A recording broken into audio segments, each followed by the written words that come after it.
Blame Alone with Complete and Authority. Walk me through your journey. My journey, oh my gosh. Ooh, well, I said that I liked to be Hermione Granger when I was a kid. That was a big one. And so I loved the idea of stories and losing myself in my imagination. And but my first love was writing. And that's how I kind of fell in love with storytelling and what it could do with characters and what they can portray and make you feel.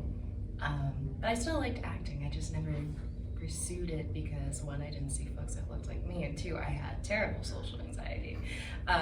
So I didn't really get into that until I was writing fan fiction. Because I was that person, yes. UGX and Full Alchemist were my fandoms back then. And I was writing fan fiction, and I had a friend who, he was writing fan fiction also, but then he also liked to do voice acting, like fan dubs and stuff. And I'm like, what's that? How do you do that? So I remember auditioning for, like, back in the day on YouTube, there was when there was video responses, oh my gosh, there was Fanime that folks would have, which is basically like, you know, Sailor Moon knockoffs or whatever, and I would like audition for it, and that was really fun. And I just started watching more dubs, appreciating the cast, appreciating the work, trying to mimic it to, you know, because it was interesting to listen to, and especially the performances, like how do I sound like that?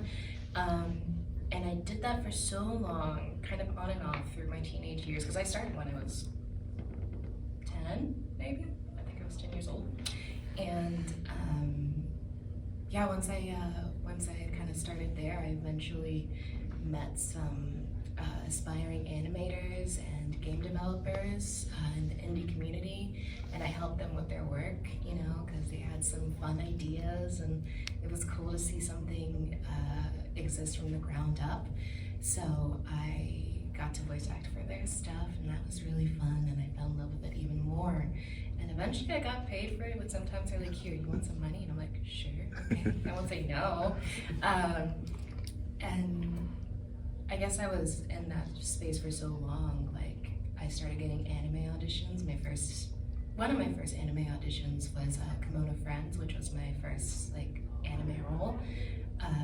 And I booked that. I was very surprised.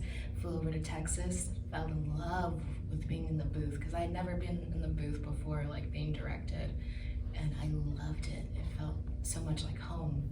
So, you know, it was drawing me more and more, and then I got Ruby, and I was like, oh shoot, because Ruby, I remember when that first came out, so to be a longtime fan and then voice in that show many seasons later was like, wow, maybe I can do this. And I guess one thing led to another, and now I'm here.